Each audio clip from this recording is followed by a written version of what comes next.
Input editor Sukesh Ranjan है, वो वहां से आपसे एक सवाल पूछना चाहते हैं। अखिलेश जी, चूंकि आप पब्लिक फिगर हैं तो कुछ पर्सनल चीजें भी लोग आपके बारे में जानना चाहते हैं।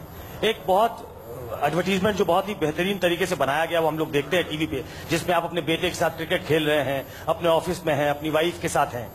तो मेरे दिमाग में एक सवाल आया, शायद आम जनता भी सोच रही होगी, इतने दिन तक जो घर में होता रहा, आप लोग एक ही घर में थे, कभी बेटे ने आपसे पूछा कि दादाजी आपसे नाराज क्यों हैं?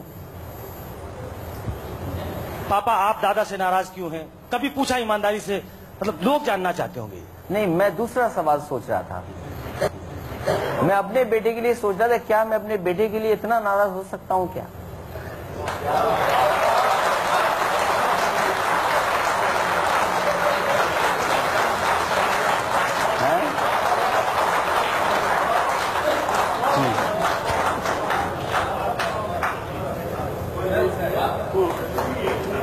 जी अनिल जी, अनिल जी। जी जी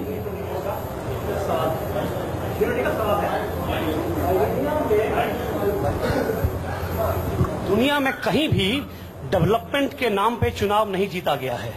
14 का जुमले का चुनाव था, उसके पहले मोदी का चुनाव मौत के सौदागर का चुनाव था, ममता बनर्जी का चुनाव डेवलपमेंट का नहीं था। कहीं भी डेवलपमेंट के नाम पे चुनाव नहीं जीता जाता है।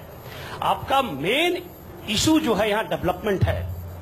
तो क्या आपको लग रहा है कि बिना किसी स्लोगन के, बिना किसी जुमले के, बिना किसी परोक्ष वस्तु के चुनाव जीत जाएंगे आप? मैंने आपसे ये कहा, और जब घोषणा पत्र की बात हुई थी, मैंने घोषणा पत्र के अपने भाषण में कहा कि आगरा लखनऊ एक्सप्रेसवे वे जो एक बार चल लेगा वो वोट समाजवादी पार्टी को दे देगा। जिन नौजवानों को लैपटॉप मिला है, मैं नहीं समझता हूं कि लैपटॉप वाले नौजवान नहीं समझते हैं। मैं कई मौकों पर गया और मैंने उनसे व्यक्तिगत पूछा, क्योंकि मैंने खुद लैपटॉप उनके हाथ में दिया है। मैंने कहा ये खराब बात है क्या? बोले नहीं, ये बहुत अच्छी चीज आप कर रहे हैं मेरे जीवन में और मेरा इससे बहुत लाभ पहुंचने जा रहा है। मैं समझता हूं लोकतंत्र में वो समय आ गया है। और जो बात आप कह रहे हैं शायद आपकी समझ ज्यादा बेहतर होगी, लेकिन दुनिया में जितने भी मुल्क हैं जो डेमोक्रेटिक कंट्रीज हैं, या हमारा ही प्रदेश है, हमारा ही देश है, उन्हें अच्छे दिन के पीछे खुशहाली दिखाई दे रही थी, इसलिए लोग अच्छे दिन में फंस गए। मैं समझता हूं इस समय आया है कि जब लोग खुशहाली चाहते हैं, लोग टीवी पर देखते हैं, लोग व्हाट्सएप देख रहे हैं, लोग इंटरनेट पर सर्फिंग कर रहे हैं, वो अपॉर्चुनिटीज चाहते हैं। एस्पिरेशनल पॉलिटिक्स है। मैंने पिछला 2012 का चुनाव कहा था कि ये समाजवादी लोगों के साथ उम्मीद की साइकिल है। There is a hope. और जो लोग सपना नहीं दिखाते, सपने नहीं पूरे करते हैं, वो शायद नीचे जाते हैं। लोकतंत्र में हमारी जिम्मेदारी है कि लोगों के भविष्य बेहतर कैसे, उनके बीच खुशहाली कैसे आए, उनका जीवन स्तर कैसे बेहतर हो। हमने अगर कहा है कि प्रेशर कुकर देंगे महिलाओं को, सोचो उनका कितना समय बचेगा। उन्हें चावल बनाना होगा, दाल बनानी होगी, वो शायद प्रेशर कुकर उनकी मदद के लिए होगा। और ऐसे गांव में जाने कितने घर होते हैं जिनमें शायद प्रेशर कुकर नहीं है। आज जब मैं बुंदेलखंड में समाजवादी पैकेट में खाना बांट रहा था, एक खबर बहुत चली थी उत्तर प्रदेश से। मैंने उसमें पत्रकार से भी पूछा था कि मैं उस महिला से मिलकर आया हूं जिसको आपने दिखाया था कि घास की रोटी खाई है उसने। मैंने उससे कहा जब घी दिया हमने सरकार की तरफ से कि ये घी दे रहा हूं मैं आपको पैकेट में, मैंने कहा कितने दिन चलेगा ये? तो वो कहा, उसने परिवार पूरा था उसका, महिला थी और लोग थे, कि ये कम से कम 2 महीना चलेगा। सोचो गरीब को जब घी मिल रहा है उसमें भी वो कंजूसी कर रहा है खाने में, इसलिए हमने घी भी रखा है इस बार। तो ऐसे बहुत सारी चीजें की हैं जो कम से कम लोगों के जीवन में बदलाव लाएंगी। और मैं तो कहूंगा आपसे, उत्तर प्रदेश के किसी गांव में चले जाएं आप, जहां समाजवादी लैपटॉप हो, आप पूछिए कि मदद करोगे कि नहीं करोगे, शायद आपको जवाब मिलेगा हाँ मदद करोगे। समाजवादी पेंशन पाने वाली महिलाओं से आप पूछो, 108 जिससे बची हैं लोग, न जाने कितनी जानें बची हैं, केंद्र सरकार ने मदद कर दी है, मदद करने के लिए मना कर दिया तो उसके बाद भी हम चला रहे हैं। लोग मेट्रो में चलेंगे कुछ दिनों बाद।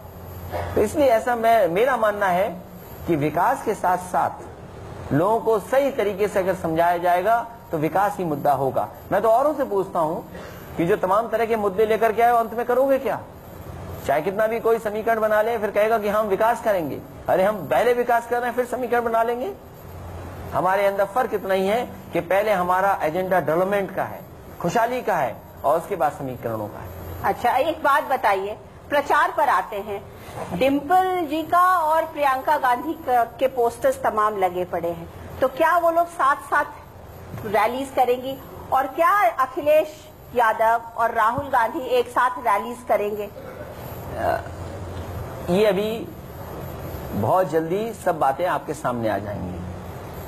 फिर अभी आप प्रचार पतली शुरू गली हो होगा, रहे, सब चीजें सामने आ जाएंगी, कौन कौन प्रचार करेगा कौन नहीं करेगा। तो स्टार प्रचारक आप और अरे डिम्पल, फिलहाल तो मैं ही कर रहा हूँ प्रचार, मैं अपना कल से शुरू कर रहा हूँ, कल से मैं शुरू हूँ प्रचार करने के लिए, और जब तक चुनाव चलेगा तब तक लगातार प्रचार करूंगा। और मुलायम सिंह जी जाएंगे प्रचार? बिल्कुल, नेताजी से हम कहेंगे कि वो जाएंगे और जहाँ मौका होगा वहाँ जरूर जाएंगे।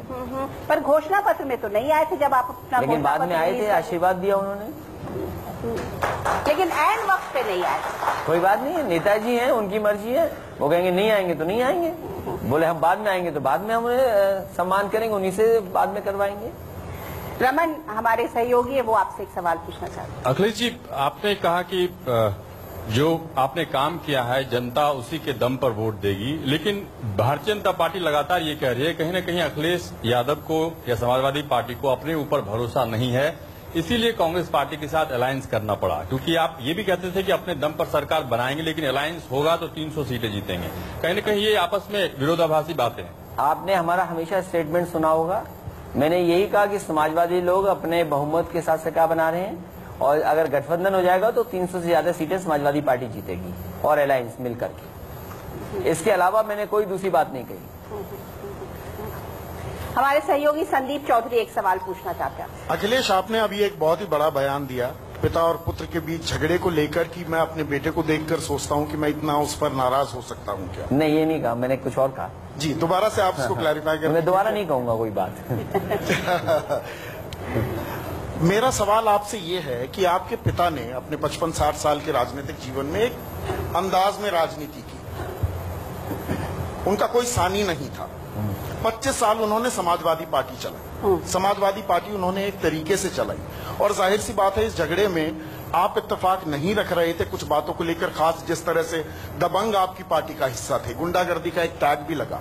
तो जो ये पैराडाइम शिफ्ट 1991 में इकोनॉमिक रिफॉर्म्स हुए थे इस देश में, ये 2016-17 दिसंबर जनवरी का जो महीना था, ये पॉलिटिकल रिफॉर्म्स लाना समाजवादी पार्टी में कितना बड़ा मुश्किल वक्त था आपके लिए? ये अभी कोई इस विषय पे बात अभी नहीं होनी चाहिए, अभी केवल घोषणा पत्र पे बात होनी चाहिए क्योंकि जनता के बीच में जा रहे हैं। अच्छा, इमेज ये रिसर्च मेकओवर किया है, ये आप सवाल correct me research if I'm का है, wrong। तो ये सवाल रिसर्च का है, चुनाव के बाद हम और आप बैठ जाएंगे। आपने इमेज मेकओवर किया है समाजवादी पार्टी का, ये आपके लिए ये कितने पार्टी difficult नेताजी times की थे? है, मैंने पहले भी कहा और हर मौके पर कहा, ये पार्टी नेताजी की है और नेताजी ने इस पार्टी को बनाया है। जितना सम्मान हम सब कार्यकर्ता करते हैं उससे ज्यादा सम्मान आज भी उनका यहाँ है, लेकिन परिस्थितियों के हिसाब से कुछ घटनाएं घटी राजनीतिक जिसके कारण ये सब बातें हुई। लेकिन मैं ये कह सकता हूं जो सिद्धांत और जो रास्ता नेताजी ने दिखाया था उसी सिद्धांत में समय के हिसाब से क्या बदलाव ला सकते हैं। मान लीजिए एक समय था समाजवादियों पे ये आरोप लगता था कि समाजवादी लोग अंग्रेजी और कंप्यूटर लैपटॉप के खिलाफ हैं, लेकिन हमने लैपटॉप ऐसा बांटा है बच्चों को कि जिस समय बच्चे वो ऑन करते हैं तो उसमें नेताजी और हमें देखते हैं सबसे पहले। तो ये सब चीजें अगर समय के हिसाब से हम अपने सिद्धांत से नहीं हटे, आज सिद्धांत में ये भी हो सकता है कि डिजिटल डिवाइड को कैसे खत्म करेंगे हम समाज में, एक बिंदु वो भी है, तो शायद उसमें भी समाजवादी लोगों ने काम किया है। इसमें कहीं किसी तरह का कोई भेदभाव नहीं है, कहीं कोई विचारों में मतभेद नहीं है। जो सिद्धांत नेताजी का, लोहिया जी का, उसी रास्ते पर हम लोग चल रहे हैं आगे। अखिलेश जी, मेरा एक सवाल है आपसे कि जब ये एक जो जिस दौर से समाजवादी पार्टी गुजरी है अभी पिछले 3 महीने में, उसमें और आप लोगों के परिवार का जिस तरीके से आपके परिवार ने सफाई की में डेवलपमेंट किया, जिस तरीके से वहां के लोगों को आपने बांध के रखा हुआ है, जिस तरीके से वहां के लोग आप लोगों को और सफाई गांव के लोग, तो एक ये बात आई कि सफाई गांव जब ये पूरा प्रोसेस चल रहा था या जब झगड़ा चल रहा था समाजवादी परिवार के अंदर में, उस वक्त सफाई गांव के लोग जो है उन्होंने 10-15 दिन टेलीविजन नहीं देखा, उन्होंने कोई खबर नहीं सुनी क्योंकि वो बहुत हताहत थे। उनकी तो मैं बात समझ सकती हूँ, लेकिन आप जब उस दौर से गुजर रहे थे तो क्या गुजरा, आपके दिन कैसे बीते? मैं उन बातों पे कोई चर्चा नहीं करना चाहता, केवल चुनाव प्रचार और घोषणा पत्र है। क्यों? एक इमोशनल अपहीवल तो हुआ होगा। केवल घोषणा पत्र पे अभी मेरे पास रखा है। ये तो आप पर्ची निकाल दे रहे, जैसे 1 करोड़ लोगों को 1000 कुंजी का वैसी मासिक निकाल पेंशन दी जाएगी। लेकिन ये अखिलेश जी एक सवाल है, अखिलेश जी एक सवाल, अखिलेश जी ग्रामीण इलाकों में पिछले 1 महीने के दौरान आपने देखा होगा, गांव में बच्चे जो प्राइमरी स्कूल में जाते हैं, इस सब और इस सब भरे समय में वो जमीन के अंदर बैठते हैं, टाट पट्टी पे बैठते हैं। जी जी आप अपने घोषणा पत्र लें, उनको सीट पर बैठाने का। जी जी ये ठीक है इन्होंने, हालांकि इन्होंने अगर इनके समाजवादी पार्टी का डिमांड है। नहीं ठीक है, ये जो राय दे रहे हैं एकदम ठीक राय दे रहे हैं। हाई कोर्ट ने भी इसको नोटिस में लिया था, हमने एफिडेविट दिया था, और इस बात को मैंने कहा कि प्राइमरी एजुकेशन में जो बच्चे आ रहे हैं उनका क्वालिटी ऑफ एजुकेशन कैसे बेहतर हो, उनको सुविधाएं कैसे दे सकें, उस पर काम हो रहा है। और क्योंकि बड़े पैमाने पे स्कूल्स हैं तो फेसेस में जाकर के आप देखेंगे आने वाले समय में बहुत अच्छे स्कूल्स होंगे। जी मानक हमारे सहयोगी आपसे कुछ पूछना। अखिलेश जी, मेरा सवाल समाजवादी पार्टी के राष्ट्रीय अध्यक्ष या चीफ मिनिस्टर से नहीं है, मैं एक बेटे से सवाल पूछ रहा हूं। आप कहेंगे तो ये वही सवाल है, मेरा वो सवाल नहीं, मेरा वो सवाल है ही। मैं ये पूछना चाह रहा हूं एक बेटे से, क्या इस लड़ाई में राष्ट्रीय अध्यक्ष बनकर नेता अखिलेश यादव जीत गए और एक बेटा हार गया? क्या एक भतीजा हार गया चचा को हराकर? पर्सनल लेवल पर क्या आपको आपके अंदर का बेटा और भतीजा कभी कचोटता है कि आपने जो हासिल किया उसके बदले बहुत कुछ खो दिया? अखिलेश जी, देखिए, उस पर मैं इसलिए कुछ नहीं कहूंगा क्योंकि कल मेरी सभाएं 2 लगी हुई हैं। सुल्तानपुर में 2 सभाएं हैं, उन्हीं में मैं उसके बारे में अब ज्यादा सोच रहा हूँ। अखिलेश जी, क्योंकि इसके पीछे मंशा सिर्फ ये है क्योंकि आपको देखकर जो लोग देख रहे हैं 5 साल में आपने जैसा काम किया, आप विवादों से बहुत दूर रहते हैं, आपका जो एक मन है, सॉफ्ट हार्ट जिसे कहते हैं, ऐसा इंप्रेशन, ऐसी छवि आपकी बनती है। तो हम ये मानने को तैयार नहीं है कि एक बेटा, एक भतीजा उस दौरान, जैसे पहले भी सवाल हुआ, जो इमोशनल इतना ये लंबा पीरियड चला, इसमें उस पर असर ना हुआ।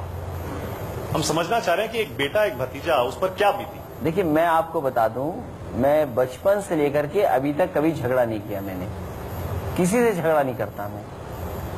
हाँ, लेकिन मैं खिलाड़ी हूँ, गूगली मारता हूँ।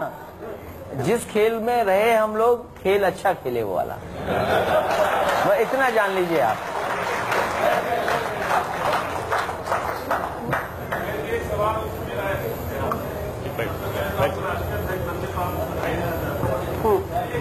जी, पिछले घोषणा पत्र में 18% आपने मुसलमानों को रिजर्वेशन देने की बात कही थी, वो 5 साल में तो हुआ नहीं, तो इस घोषणा पत्र पर हम कैसे भरोसा करें? ये बात बहुत इसलिए आपको समझ में आनी चाहिए क्योंकि हमने जो किया है वो हम आपको बता दें। हमने अपने घोषणा पत्र में इस बात को लिखा था और फिर लिखा है, हमने ये कहा था कि आबादी के अनुसार उन्हें आरक्षण मिलना चाहिए, उसकी लड़ाई हम लगातार लड़ते रहेंगे। और सच्चर कमेटी को लेकर के भी हमने इस बात को कहा कि जो सच्चर कमेटी की सिफारिशें वो प्रदेश स्तर पे कैसे लागू हो सकती हैं, उस दिशा में भी काम करेंगे। तो शिक्षा और रोजगार के अलावा जो हमारे हाथ में था, उसमें हमने 20% मुस्लिम समुदाय और अल्पसंख्यकों को हक दिलाया है। जैसे जितनी भी हमारी प्रदेश की सरकारें रिजर्वेशन, अगर आप इतने ही जानते होंगे कि ये 2 चीजें बिना संविधान संशोधन के नहीं हो सकती हैं, इसीलिए हमने कहा था कि 20% जो उनका हक है, आबादी के हिसाब से जब आरक्षण सबको मिला है तो उनके लिए लड़ाई लड़ी जाएगी। और ये तब हो सकता है जब आप संविधान में संशोधन करें या केंद्र में ताकत में पहुंचें। लेकिन क्योंकि इस बात को कहा गया था घोषणा पत्र में और सुविधाएं कैसे दी जा सकती हैं। तो हमारी जितनी भी प्रदेश की योजनाएं थी, चाहे आपको याद होगा कि अंबेडकर गांव केवल इस आधार पे चुने जाते थे कि दलित आबादी ज्यादा है वहां पर। इसी तरह हम लोगों ने 20% उनको हक दिया। लोहिया गांव हो, लोहिया आवास हो, समाजवादी पेंशन हो, लैपटॉप डिस्ट्रीब्यूशन हो, कन्या विद्याधन हो, आप कोई योजना प्रदेश की उठा लें, उसमें 20% हक आपको अल्पसंख्यकों और खासकर मुसलमान भाइयों को मिलेगा और दिखाई देगा। ये तो मैं कहूंगी कि कल आपका मैनिफेस्टो रिलीज हुआ और आपने उसकी घुट्टी पी ली है। बिल्कुल हर चीज में मैनिफेस्टो को आगे आप कर दे रहे हैं। ये इसलिए हमने याद किया हुआ है क्योंकि 1 महीने यही बोलना है केवल। और जितना हमें याद है, अगर हम जनता के दिल और दिमाग में डालने में सफल हो गए तो 300 सीटें इस अलायंस को मिलेंगी।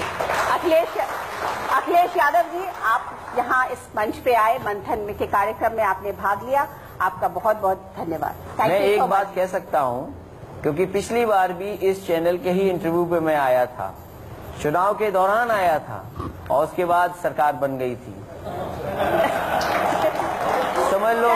तो और आपको याद होगा वो बात। जी जी बिल्कुल, बिल्कुल। और आप ही ने मेरा इंटरव्यू लिया था, बिल्कुल मुझे तो समझ लो वही समय वही सब कुछ फिर घूम गया। चलिए, ये आपके लिए अच्छा शगुन साबित हो। Thank you so much. Thank you so much. Thank you so much.